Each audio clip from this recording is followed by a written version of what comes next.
be back. Great audience today, nice and big. My name's Earl Quenzel with Quenzel & Associates. My name is Barbara Buleня from Coalition Rewards. My name is Maggie Olive from Lot Polish Airlines. And Alan Lars from Virgin Atlantic. So what GetGoing does is we provide search, booking, discovery tools for our consumers and our partners. And what that means for a consumer is we're really catering to the modern consumer. Today's consumer wants to know what they're buying when they buy an airline, when they buy a hotel stay, an airline ticket.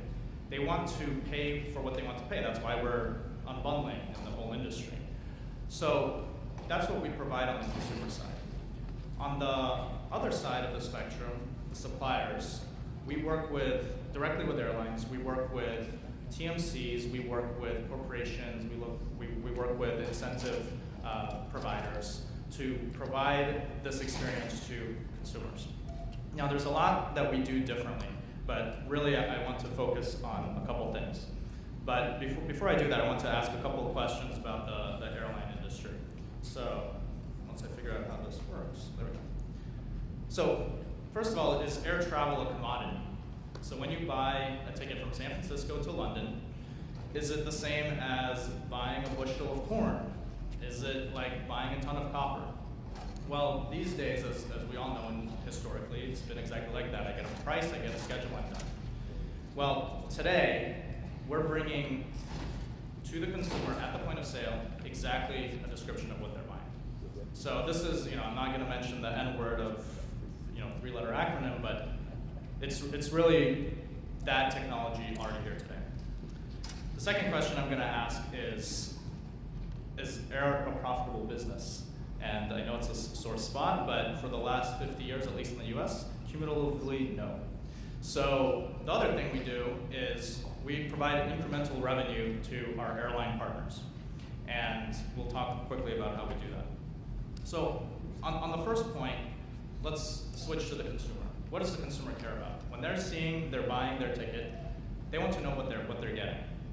So our search results, again, at the point of sale, so I'm searching San Francisco to London, and look, conveniently, Alan's flight came up. I want to know what I'm getting on that flight. So we show you your amenities. We know that you're getting a lie-flat seat, there's power, there's no Wi-Fi. I'm able to filter by it. Now, the key difference here is we show photos at the point of sale, and we show images at the point of sale, along with descriptions. So the customer today can go in and see exactly what their upper class suite is going to look like. There's a description of what that seat is. And unfortunately, like I said, we can't have videos, but there's a video that I can actually click on, and Virgin Atlantic has a wonderful upper class video that shows all the fancy things you get. And the customer is able to see that not on a generic marketing page, not have to open a new window and figure out what am I getting on this airline experience. They see it right at the point of sale, and we can tie it down to the flight number. So that's the first thing. The second thing is unbundling. Well, we're taking it to a whole new level. We're unbundling the destination. So what does that mean? It sounds crazy, but what does that mean? Let's say I'm a customer. I go in, I say I want to go to the beach. We show you a number of beach destinations that are available that are provided by our airline partners. Then I have to pick two destinations.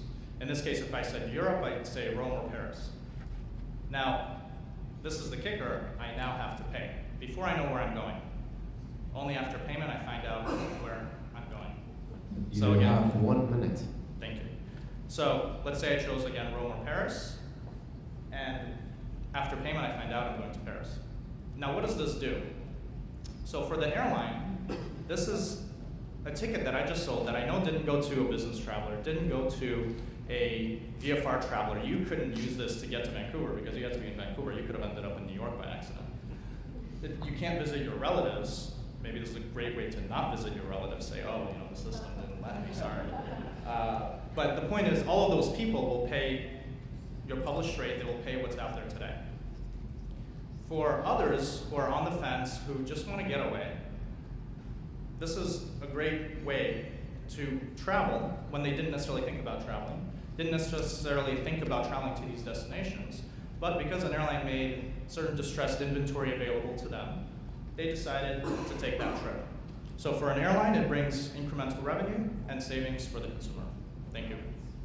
It's I beat you. well in it.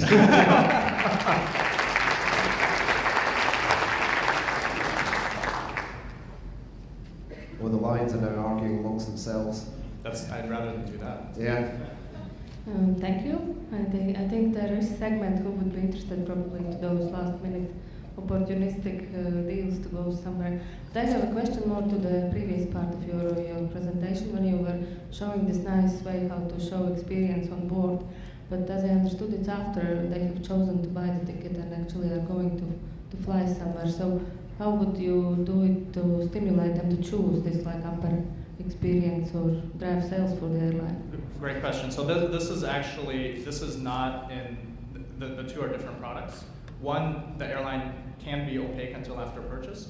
Here, this is if I say I want to go to London and I'm buying a published ticket, this is where pre-purchase you actually see what you're getting. So with the other one, you may choose to keep the airline opaque. In that case, you obviously wouldn't be showing who you're flying and what you're getting. Okay, thank you. So this is for published. So this is kind of a combination of Priceline and the old Eastern Weekender program. I'm familiar with one, not the other, but I'll take your word for it. That was an easy one. Thank you. Is it like the mystery hotel with last minute? So it doesn't have to be last minute. The interesting thing here is revenue management has gotten advanced enough today that I know in the fall and the shoulder seasons, my flights are not going to be full, and I can actually allocate inventory to this. So this can be far in advance as well. But it is similar to a hotel mystery. Mystery flights.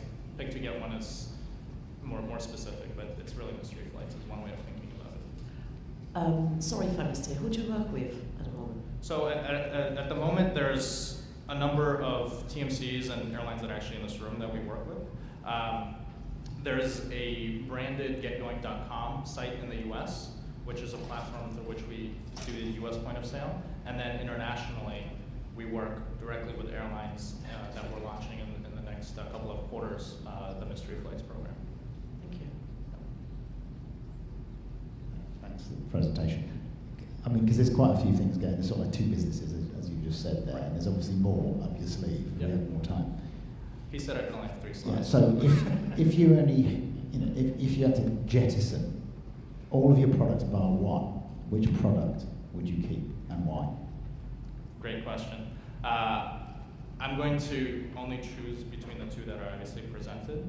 I would say the product information platform, as we call it, is a much broader spectrum product. The pick two get one is definitely a niche product, which is exactly what it's meant to be.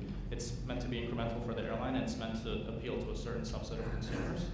This product, everybody can use. It's applicable to the corporate market, which we're working with corporate booking tools on that. At the point of sale, I want to know what seat I'm getting. The same is applicable to every economy customer as well. I like that one. The reason I like that one, I don't know how the money is made, but for a company that's trying to offer a differentiated product and service, but versus your slide on a commodity, we like that. I like that one. Great, thank you. Well done. I was just waiting for the follow-on question from Magali because she was speechless that time. So how was that? Was it as easy as the rest of the people got? Am I going to make you speechless? I mean, they were fighting amongst themselves, so that made it easy. I mean, it is around Halloween. It would have been funnier if they wore some lions hats. They're supposed to be lions, so they get off. You really don't want to see Alan in one of those get-ups. Apparently there are some pictures on the internet, but okay, thank you very much.